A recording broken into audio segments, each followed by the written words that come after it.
Hi, Hi, we're the Tinsel Turds, I'm Danny. and I'm Dookie Dane. Welcome to episode 1. Episode 1. We've made it. We've made it. Here we are. Giant YouTube star Ronies. Huge stars. So, first movie review. First off, let's explain the Tinsel Turds. We're a movie review team. Yep. We decided we watch a lot of movies. A lot of movies. We decided we watch too many movies. Way too many movies. And we talk about them constantly Basically nonstop. to all our friends who haven't seen the movies and thought, there's probably more. Yeah. Absolutely. So what's our first video? So, our first video, we're going to be reviewing the long-awaited sequel to SLC Punk, which is a movie that we were raised on. Our tiny little punk rock baby bodies were weaned on it. Teenage years. Teenage years, they shaped us and molded us. And they since came out with a sequel that was 13 years? 20? How many years? Quite a few. Quite a few, a lot. And it is called Punk's Dead. Yes? Yep. Punk's Dead. Alright, so let's start off with the first movie and how it affected us. So, Steve-O, main character, Matthew Lillard. Amazing acting, amazing job. Punk rock role model, if you will. Yep, absolutely. The cool blue hair, all of that. I hope you don't have any hopes of seeing him in the second one, because he's not there. Not even a little bit. Don't even think he's hardly mentioned. No. No. Jason Segel made his movie debut in the original SLC Punk. Don't hope to see him in that either, because he's not. Heroin Bob, on the other hand, all about him. The movie is all about Heroin Bob, who, spoiler alert, died at the end of the first movie. What? And he had sired a baby. With Trish? With Trish. And the movie is about his child, who's wayward, because he's lost his father. And he hangs out with a very similar punk to Steve-O in the original movie. And some other super punk rock chick who has a lot of family issues. Yeah. Yeah. One of the great things about the movie, great music. Ugh. The second one starts off, within the first few songs, I believe it's playing a NoFX song, one of my personal favorite bands. We get to see Extreme Corporal Punishment again. Yep. We get to see a lot of good music filter through, just like in the first movie. And great imagery again. That's another thing that we really enjoyed about the new movie is the imagery. I think that it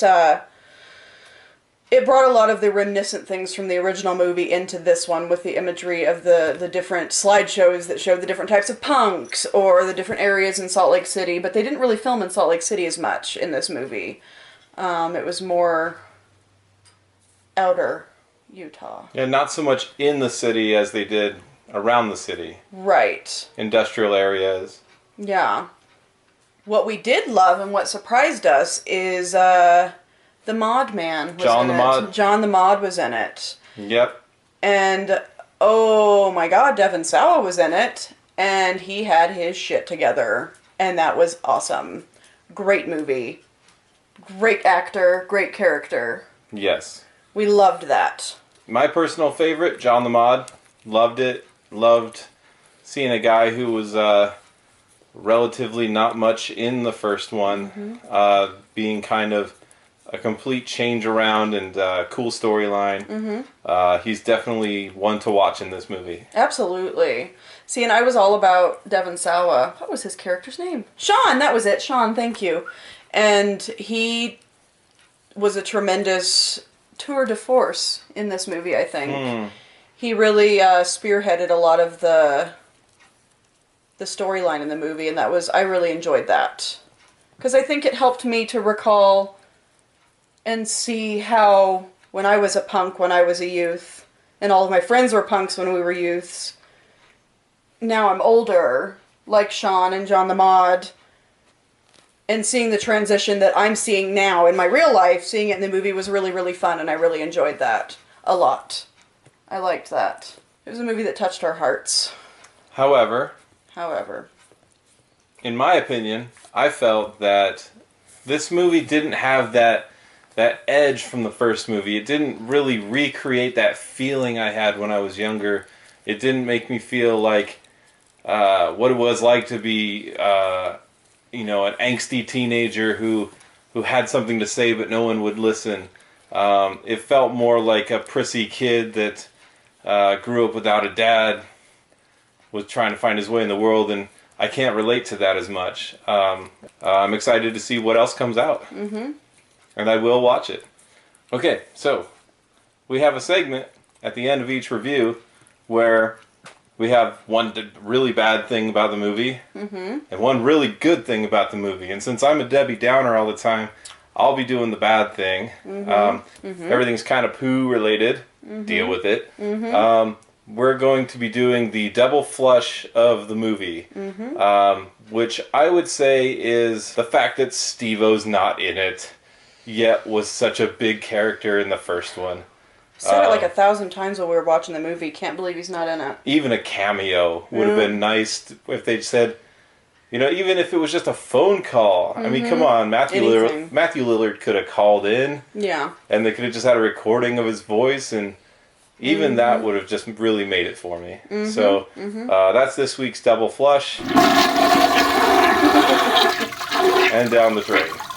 So, on the opposite side of that, the glitter turd of the movie, in my opinion, was the emotional tie on the fact that it showed the punks all grown up, as it were, and it showed, I guess, the flip side of growing up and actually having to achieve things and be an adult and have responsibilities, and I really enjoyed that, and I enjoyed...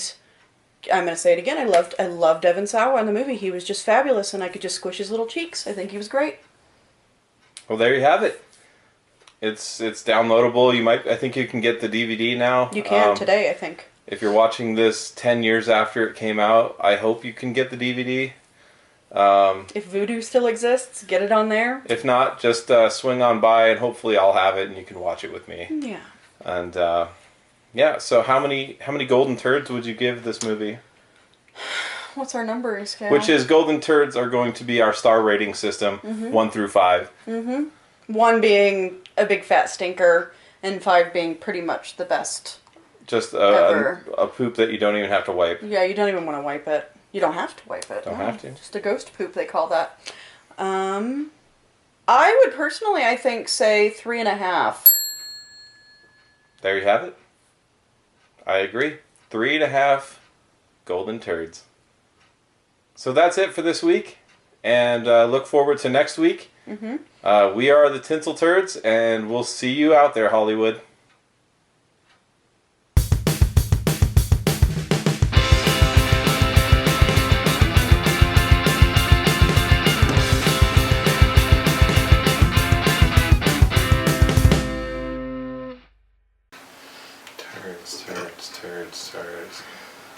Turds. Turds. Poo. Toot. Toot. The toot of the week. I think the double flush award. The double flush. It was such a big turd that it had to be flushed twice. Yeah. Yeah. Okay. Here we go.